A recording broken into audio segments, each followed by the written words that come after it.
तुम्हा पत्रकारांना उल्लू बनवलं। शरद पवार यांच्या ताटाखाली असलेला माणूस खोट्या बातम्या पसरू नका। आता कष्टकऱ्यांना कर्ज चालू झालेले आहेत। जय श्रीराम, जय श्रीराम, जय श्रीराम, जय श्रीराम, जय श्रीराम, जय श्रीराम। वंदे वंदे वंदे भारत माता की जय, भारत माता की जय। हिंदू राष्ट्र भारतामध्ये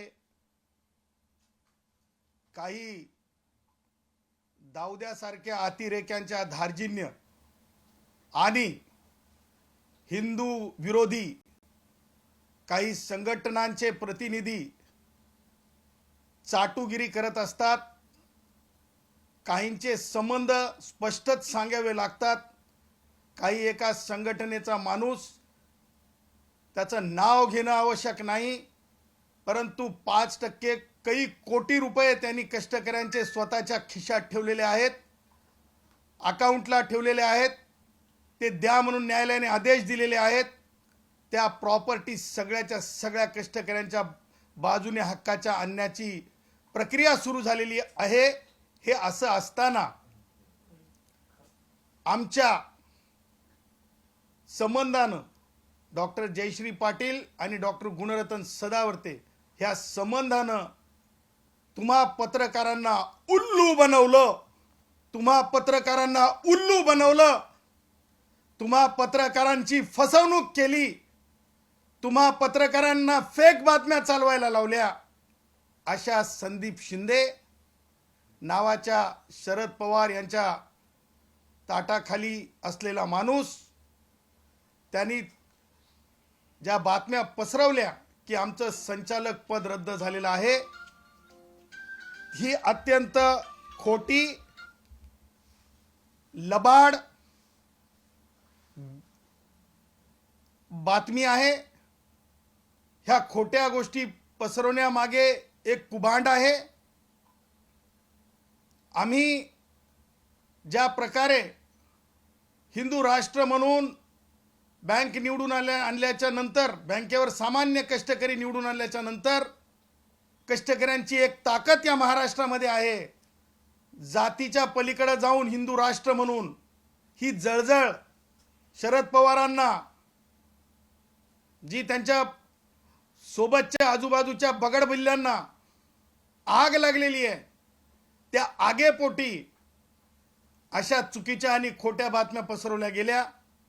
मी त्या बातम्यांचा निषेध करतो, निंदा करतो आणि तुम्हा माध्यमांना सांगतो की तुम्ही सगळेजण आता या अब्रू नुकसानची जी केस आहे, ज्या ज्या पद्धतीनं बातम्या पाठवण्यात आल्या चुकीच्या खोट्या, त्या संदर्भानं पोलीस तक्रार, हेतुतः अब्रू नुकसान करणे आणि जे ठराव आहेत ते ठराव कशाच्या संदर्भाने आहेत ते तुम्ही लक्षात घेतलं पाहिजे। ठराव ज्यांच्यामध्ये विलंब झाला असं सहकार खात्याचं म्हणणं आहे, ते ठराव आहेत बँकेमध्ये तुळशी मातेचं नंदनवन ठेवणे। अरे किती पापी विचार आहे शरद पवारांच्या बगल बच्चांचा। त्यांना बँकेमध्ये तुळशी मातेचं नंदनवन नकोय, वंदे मातरम म्हणणे, अशा प्रकारचे ते ठराव आहेत। आणि त्यासोबतच प्रगल्भता बँकेकडे असावी, वेगवेगळे तुमच्यासारखे पत्रकार सुद्धा त्याच्यामध्ये माहिती देण्यासाठी असावेत, ह्याच्यासाठीचे मानद पद काय निर्माण करावेत, ह्या संदर्भातली ती भूमिका आहे। आणि ती सुद्धा रद्द करण्याचा अधिकार सहकार आयुक्तांना नाही। विलंब झालेला आहे, त्या विलंबाची कारणं मागितलेली आहेत आणि ती कारणं सन्माननीय सहकार मंत्री महोदयांकडे पाठवलेली आहेत। सांगायचं तात्पर्य हे आहे की हे सगळं काही कुभांड एका विशिष्ट उद्देशानं, म्हणजेच त्यांना आता कोणी विचारत नाही, खुळखुळं होऊन गेलेले आहेत, विचारानं खुळखुळं झालेले आहेत। जे काही राष्ट्रवादी काँग्रेस शरद पवारशी संबंधित लोक आहेत आणि कष्टकऱ्यांना न्याय मिळत आहे। तुम्हीच माध्यमांनी दाखवलं होतं, बँकेतल्या ठेवी गेल्या। आज तुम्हाला सांगतो डंके की चोट पे, माझ्या बँकेचा सीडी रेशो 92 झालेला आहे। संदीप, तुझ्या सारख्या हिंदू विचाराला विरोध करणाऱ्या लोकांकडून काहीच वाकडं करू शकले नाहीत शरद पवार आहे, आणि तुझ्यासारखे तर किस गली में काहीच वाकडं करू शकले नाहीत तुम्ही. तुम्हाला सांगायचंय मला की 92 CD रेशो झालेला आहे. ॲक्सिस बँक आणि ICICI बँकेच्या बरोबरीला बँक गेलेली आहे.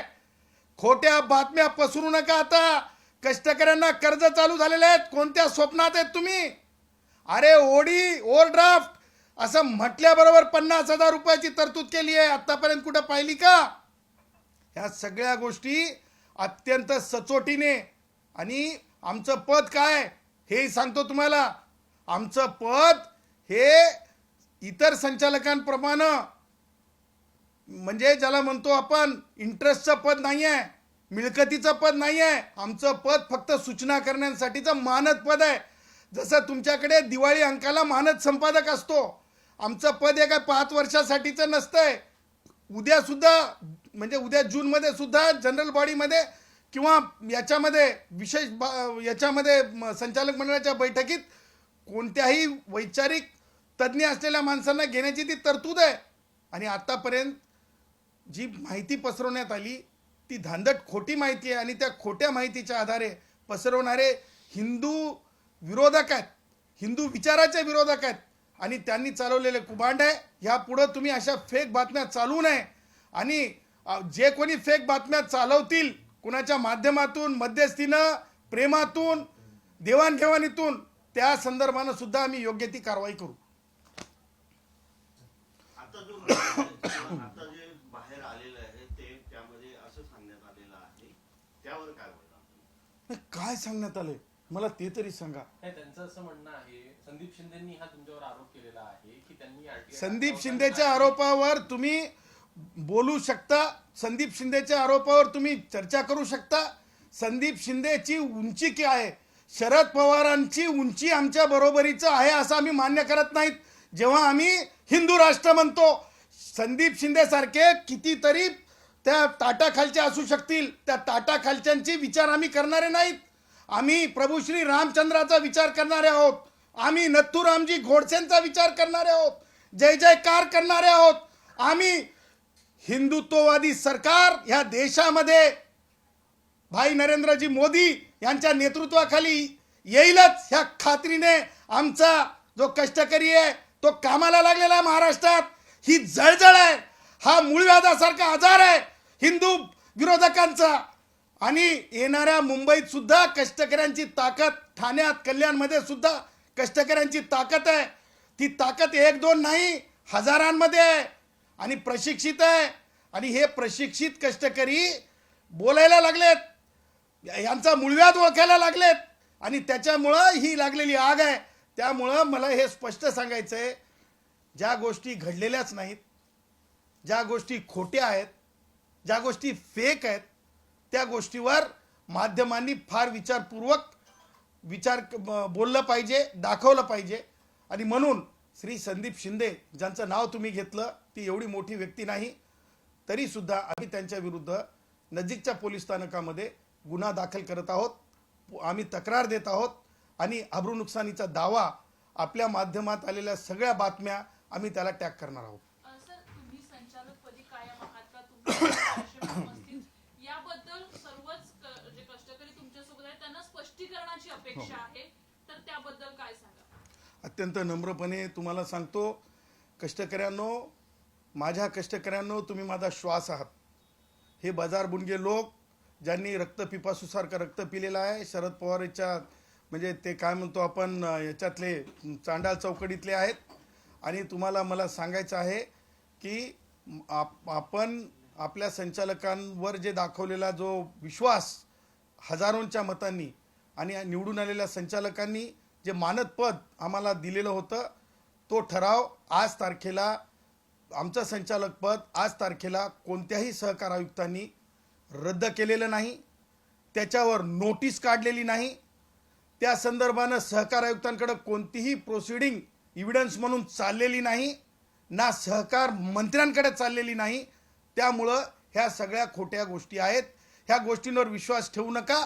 विश्वास एकाच गोष्टीवर ठेवा, संदीप शिंदे असा किती बाजारी बुनगापणा करून पहाय, परंतु जे 5% रक्कम काही कोटी रुपये, मला जी माहिती मिळाली 35 कोटी रुपये, आणि ज्या मालमत्ता बांधकाम करण्यात आलेल्या आहेत त्या सगळ्या मालमत्ता वापस घेण्याची प्रक्रिया थांबवली जाणार नाही.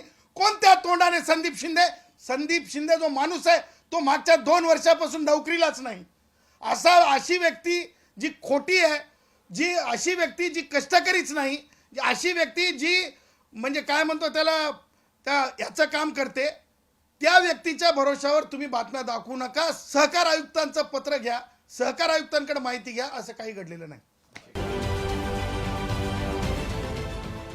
देश विदेशातील प्रत्येक घडामोडींचे लाईव्ह अपडेट मिळवण्यासाठी आता साम टीव्हीच्या सर्व सोशल मीडिया प्लॅटफॉर्मला लाईक, फॉलो आणि सबस्क्राईब करा. तसंच सर्व नोटिफिकेशनसाठी बेल आयकॉन प्रेस करायला विसरू नका.